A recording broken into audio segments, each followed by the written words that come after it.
For those of you who don't know me, my name is Dr. Stephen Morris, and I am a proud member of the Nassau, Queens County 912 Tea Party Group. Welcome. Thank you.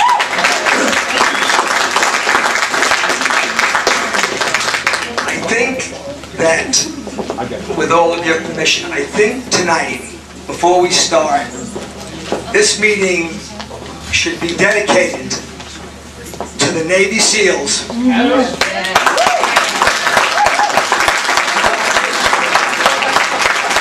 All of the other members of the men and women of our armed services who made this incredible military feat possible. So, our first speaker is really a legend. Of course, you've seen him on CNBC many times. He was the an economist under President Reagan and President Bush. He was the chief economist for Bear Stearns. He has extensive financial experience in both the private sector and as well as in the public sector. He's making his second appearance at our meeting, and I'd like to introduce David Malpass.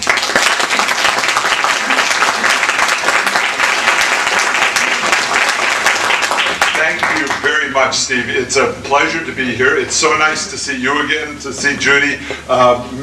Mayor Barbara, thank you for bringing me over, and nice to chat with you, Jack Martins, and Karen, everyone doing fabulous work. And so as I stand here tonight, I'm thinking about all the places around the country where they're filled with energy.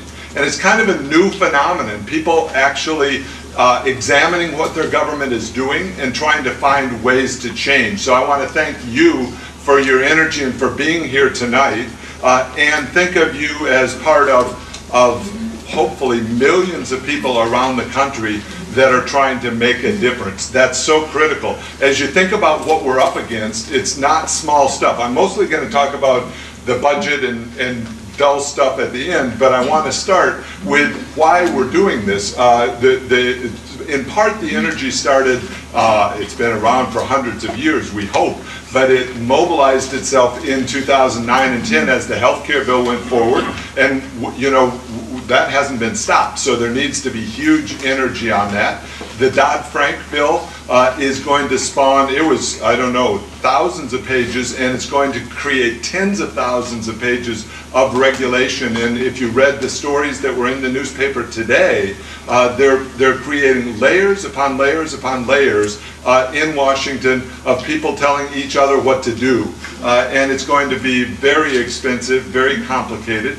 As we think about foreign policy, it's simply not going very well if you're for those who are friends of Israel, who recognize an ally, who recognize a democracy, an economy that operates. And as the Middle East changes, so far it's not really going in a good direction, and that's a problem all by itself.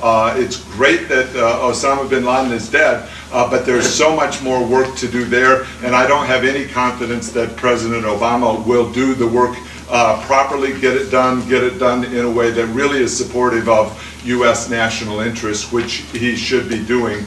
And then, last but not least, I'll turn to the budget. One of the reasons I ran for Senate in 2010 was out of control spending in Washington. The place, my first job in Washington was on the staff of the Senate Budget Committee. I know the budgeting process very well in Washington, and the spending process very well. And it's grown to be a monster in itself. There's no process right now to stop the growth of spending, and we need to do much more than that and pull it back. Remember what they're spending. They're spending $3.7 trillion every year, so it works out to about $300 billion per month, and the taxes are only $200 billion per month. And so that leaves a giant amount of borrowing, $100 billion every month of deficit spending going on in Washington. And it's been getting worse and worse and worse in recent years, but really for probably 50 years, with a check and balance that's completely missing.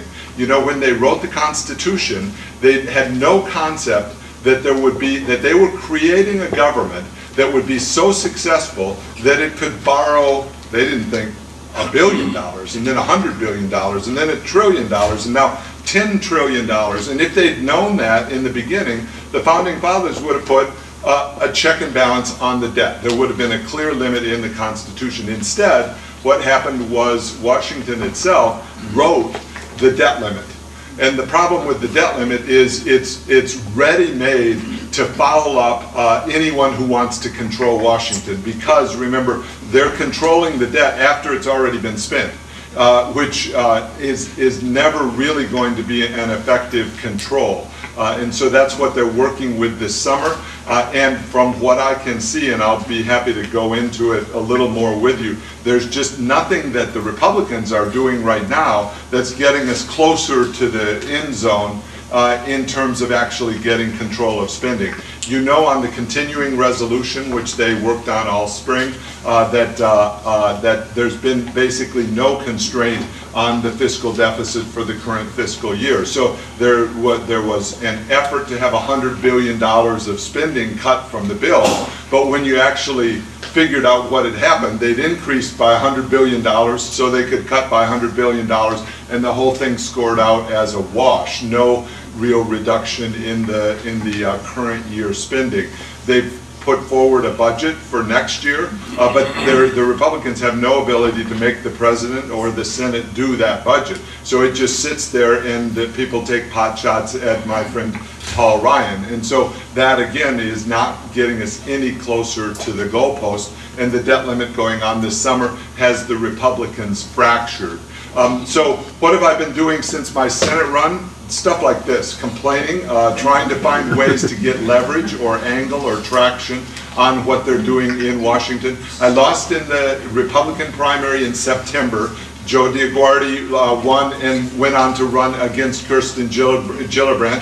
She's sitting as a senator in Washington, basically rubber stamping the spending bills and the debt bills. And so that's still a challenge for New York State. One of the things I explained in the campaign is when they spend lots of money in Washington, it really hurts New York, because New York is a net payer. And so New York pays more than it gets, and so the more they spend, the worse it is for New York, and that just keeps going on day by day, month by month, and it's especially sad when you go upstate, because you find how the population has just been crashing, people leaving, going to other places where they can make a living, or where their children can stay with them, or they can live near their children who have jobs. And so that's a critical problem. So what did I do after the Senate run? I went back to my business. I run a small business. It's economic research. I provide economic insight to mutual funds and to hedge funds. And so that means I'm writing every day about the bond market, the stock market, and the growth rate of the U.S. Is there going to be a good jobs number? And I'm on TV quite a bit doing that. But then I did something else. I set up an organization, a 527 called GrowPack, which set out to do issues where we could have an impact. So, you know, there's not that many places that people can actually have an impact, so we tried to pick our targets. One was to support candidates in the November election last year, so we supported 4 of the winning congressional candidates. So I've been happy to see the New York Republican delegation in the House of Representatives grow. We were part of that. Some of the elections were razor thin, and so I was running ads in their districts that may have helped them win, and they're doing a good job to try to hold the feet to the fire of the other Republicans and of the Democrats down in Washington. So that's one thing. And then the other area, and Jane Corwin is running in New York 26 right now. So we ran ads for her. You know, if you haven't watched that, it's kind of a close race. It's critical that the Republican win up there because I think she's a very good candidate, Jane Corwin. So if you can help there, that's good. The other thing that we did was specific issues. So we've had lunches. Judy and Steve have been nice enough to come and in Manhattan, where we have speakers, talk about what could change New York or the federal government. So Mike Fitzpatrick spoke. Mike Long, the Conservative Party chairman, spoke. This last week we had Ken Melman, who was the Republican National Committee, about the election coming up in 2012. And the constant theme of that is, what are the issues that could actually change or improve our lives? So at the state level, and I hope you'll, Jack Martins is going to speak, I'm not going to get into them, but there's the 401k issue. Mike Fitzpatrick has a very good bill to convert state and local employees over to 401ks. Maybe not the current employees, but new employees coming in. It's going to be better for the employee. Right now, they're going into a state pension system that they may not be able to collect from. So wouldn't it be better if they had a 401k like people in the private sector? So that's one area. Another is the Triborough Amendment, which is the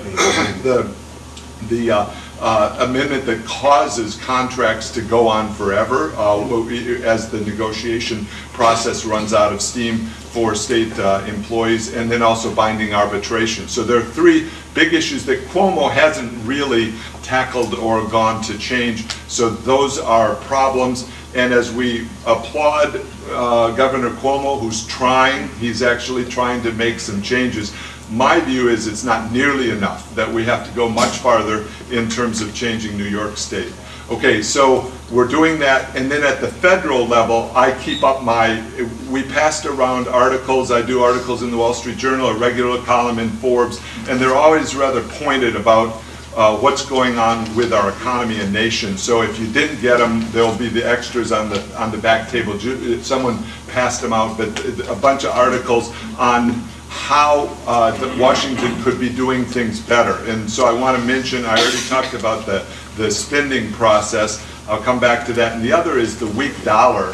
That's been one of my themes for 20 years now, to try to get the government to stop weakening the dollar. George Bush was part of the problem, 43, because he actually, advisors around him told him it'd be good for the country to have a really crappy currency, and so it went down and down and down, and Obama came into office and just took the George Bush policy and said, let's do it more, and so the dollar's been falling further. And the problem that has, and it's in my latest Forbes column, is that capital, it causes an investment exodus. Everybody in this room, if you've got a little bit of money saved, you're earning zero interest because of the way the Fed is operating, and you're tempted to put some money outside the United States. And that's very bad for the country, because, I mean, you have to do that.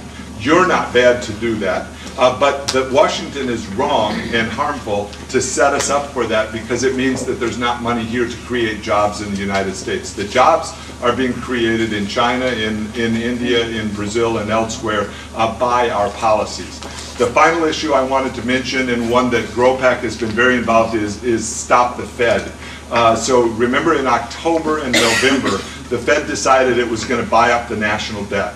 So I got mobilized. I wrote a letter to Ben Bernanke, got a bunch of economists to sign it. We took out full-page ads in the New York Times and the Wall Street Journal saying, "Dear Mr. Chairman, Chairman Ben Bernanke, stop buying the national debt. It's harmful for the country to do that." Now, as you know, it didn't have much impact. He went on 60 Minutes. He said there's no threat of any inflation, and just dismissed the whole issue. So he has, by now, up through June, will have bought $600 billion of the national debt. This is not small stuff. The Federal Reserve has 22,000 employees. They're expanding hugely, and they're unelected. And so we have this big problem. I went into the subway this morning where I get my soda in the morning, and they'd raised the prices, and everybody's had that experience. Everything is going up.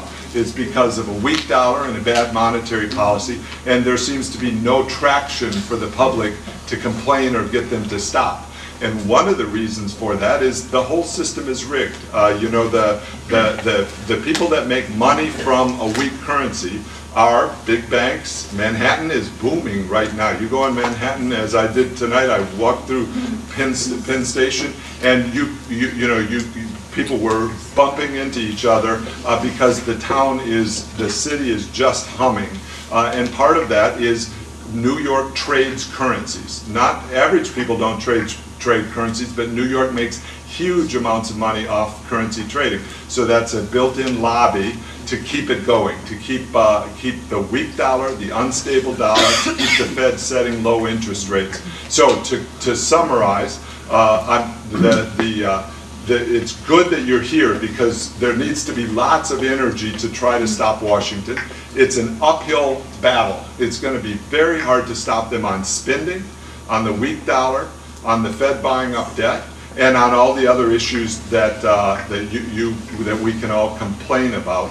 And so keep it up. The election is in November 2012, but there's interim elections that are important. Lee, too, is running for mayor here in Hempstead, right? Or supervisor, I mean. Yeah, he wants it to be a mayor. You know, everybody wants a bigger, not just a supervisor. Why not a mayor? That's the way they think in Washington. Every time they get a job, they want more staff, more money, more budget, and it just keeps growing. So vote for this guy. He won't do that.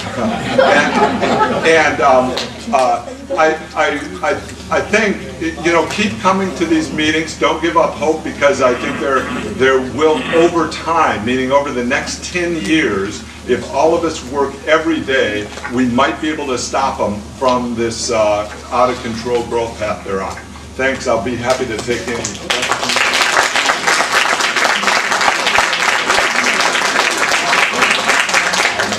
Okay. Steve. Just a quick question out of you, Mike. Chairman Bernanke is a historian in regards to the Great Depression in the 1930s and how we came to that point. And quite frankly, I'm bewildered how he comes to these conclusions he has. Being such an expert on what happened in the 1930s, I'd love to hear your insight on that. I'm going to give a different kind of answer. The government is well-meaning. They're do-gooders. They want to do good. And they think, well, if there's somebody in the country that's hurting, then Washington should fix it. And so if you put an economist in that job, that's how they think. In other words, and Bernanke's been clear on this, if there's any risk of deflation, he wants to fix it. And you do that by having interest rates at zero and creating a huge stimulative monetary policy. So I don't think you can defend it on economic grounds, but you can understand it fully in terms of Washington power. Their whole goal in life is to help people. And so that means mistakes all the time, big mistakes all the time. When you go on that, that's why we have a constitution. The guys in the beginning and gals in the beginning, not too many gals, mostly guys, in the beginning said, if we don't control, if we don't restrain the federal government, they put in lots of checks and balances and the 10th Amendment and all of that, if we don't constrain them, they will go out of control. And that's, I'm very worried about the Fed because it doesn't have any budget. Remember, the Fed last year made, I've done a lot of Forbes articles and Wall Street Journal articles on this, so I've got a lot of data. They made $80 billion last year. So that's an unelected body with the people that work there making more money than anybody in the country, more than Goldman Sachs, more than anything, and there's no control over it. They decide at their sole discretion how much to turn over to Treasury. And so they can spend any amount of money on economists, on conferences, on whatever. And it's pretty scary, so that's my answer. You don't want to get too deep into the economics, you just want to go into it. My view is they shouldn't be doing any of this. There is no excuse for having an unelected organization with 22,000 people and no budget oversight.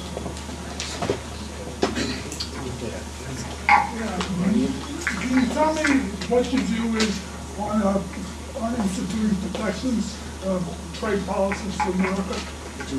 Yeah, the question was, what about instituting protectionist policies for America? And it's relevant right now. Donald Trump has said, I won't repeat his exact word. We ought to put 25% tariff on those terrible Chinese. He said it's stronger than that. I don't agree with that. I think that would be harmful to the United States interests. And the reason for that is because, as we know from people that are in business, you trade all the time with someone else. You need to buy, you don't want to make your own Xerox machine. You want to buy a Xerox machine and then you do the photocopies. Somebody else makes it. And if you put taxes or tariffs on commerce, it impedes it.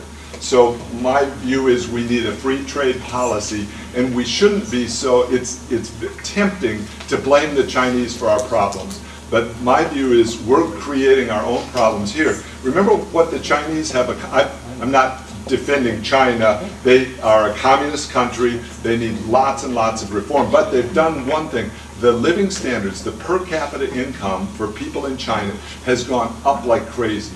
And that's really good for Americans because they become citizens of the world. They start consuming Coca-Cola and everything else. And they don't want to have wars because they have a stake. They're stakeholders in the world. So I think it's tempting for people to blame foreigners. But what we should do is correct our own house. Can I just get a follow-up question? Yeah.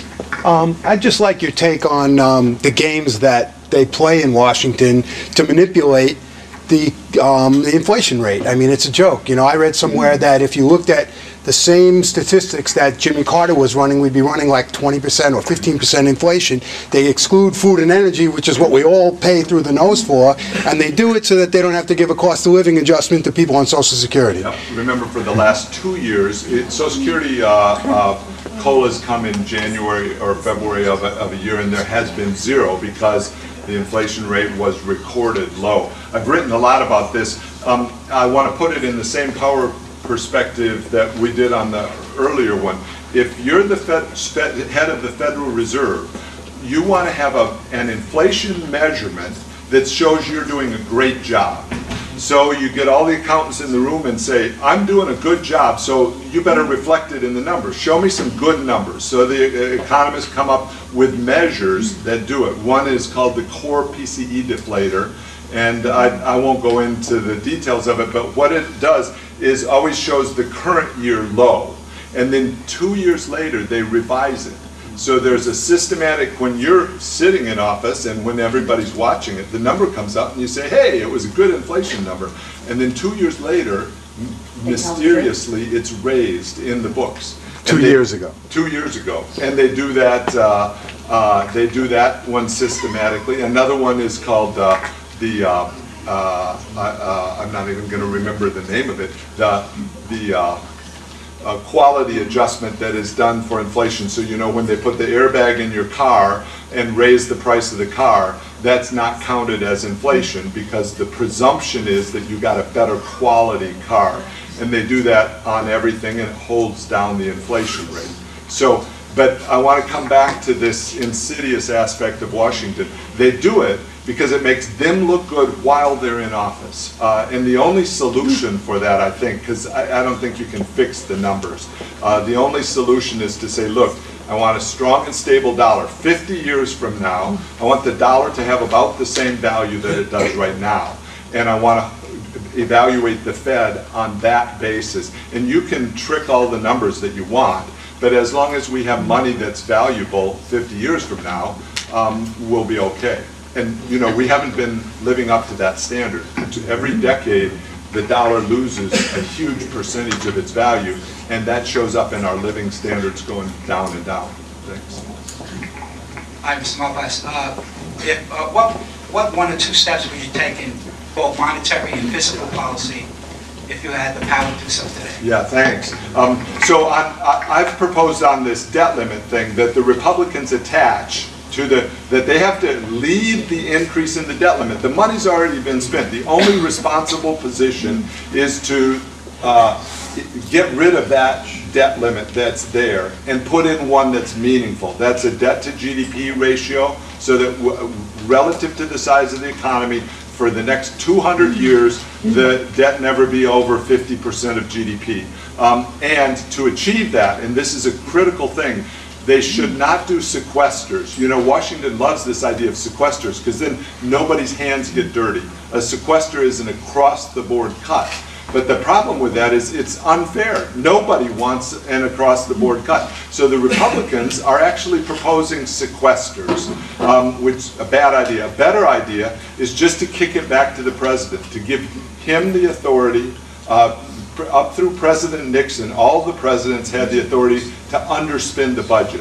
They called it a fancy word, impoundment authority. But all it meant was if Congress said you were supposed to spend $1 billion on fighter planes that you don't need, then the president could underspend the budget. That's absolutely illegal now. When it happened when I was in the Bush administration, they required senior officials in the administration to sign that they had spent every penny that Congress said.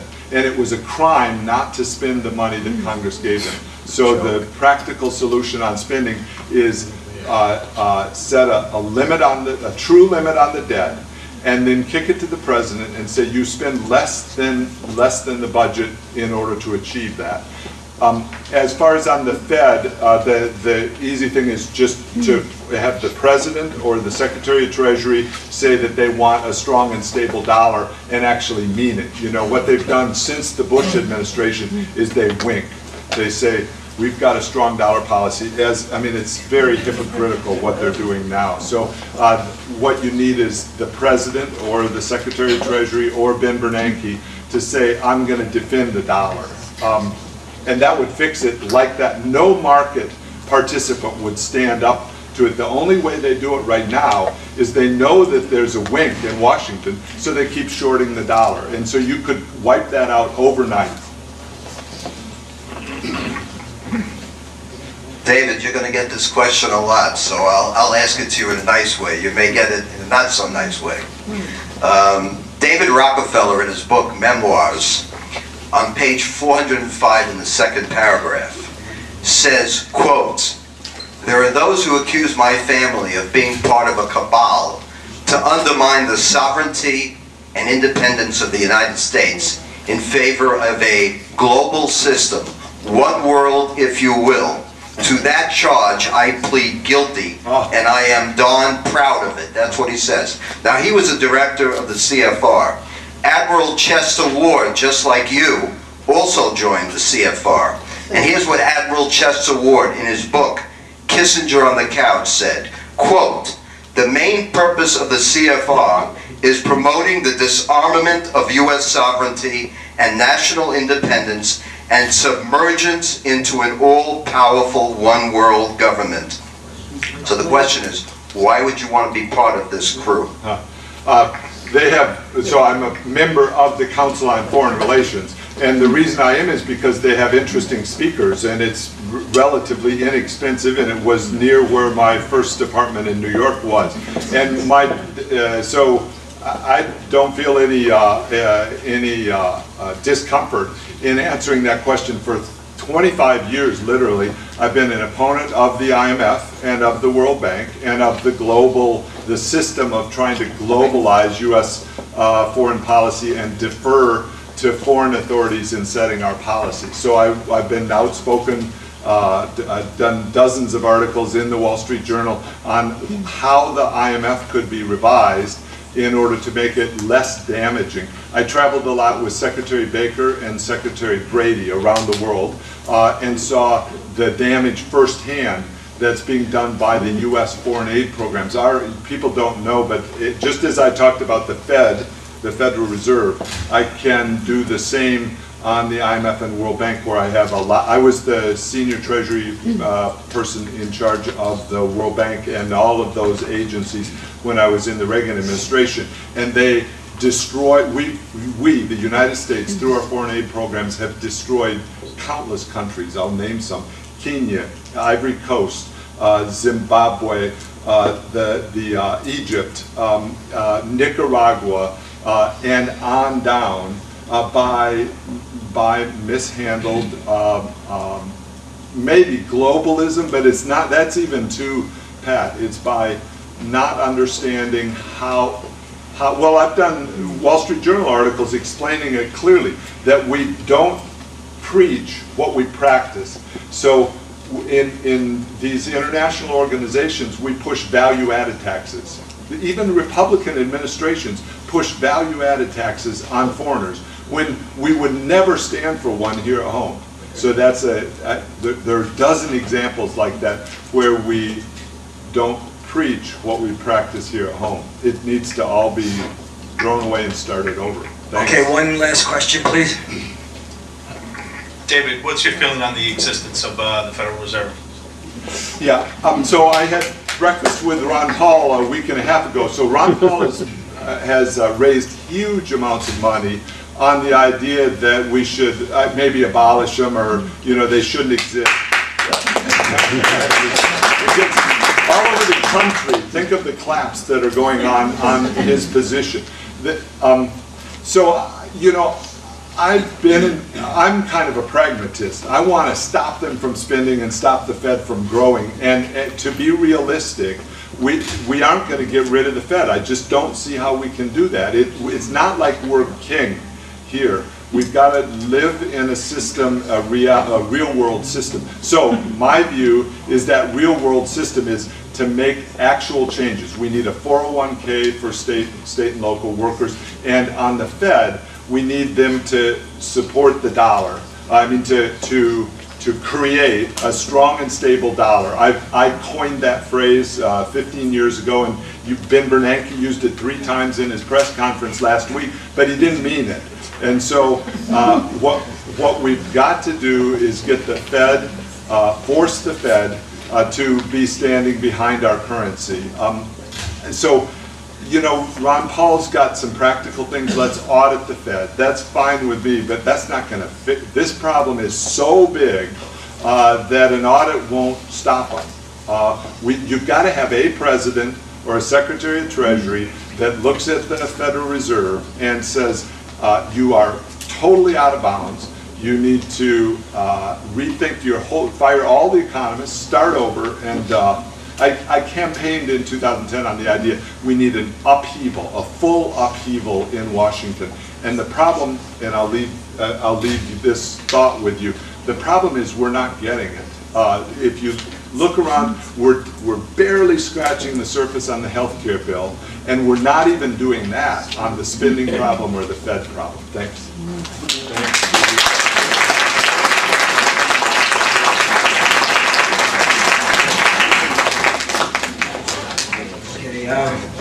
Before I entered politics, I used to be the same height as the previous speaker.